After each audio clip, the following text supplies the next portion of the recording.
আমরা এখন সিদ্ধ বকুলতলায় এসেছি। এই হচ্ছে হরিদাস ঠাকুরের হচ্ছেন ভজনস্থলী, এই হচ্ছেন ঝুলন উৎসব।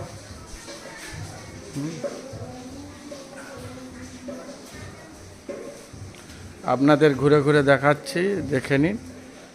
যেখানে হরিদাস ঠাকুর ভজন করতেন এই সিদ্ধ বকুলতলা।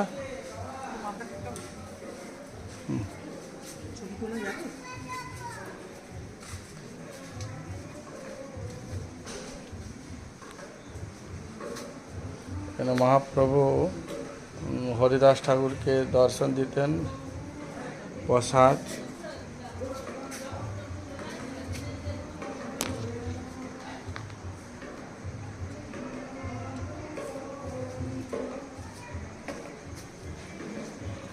এই হচ্ছে হরিদাস ঠাকুরের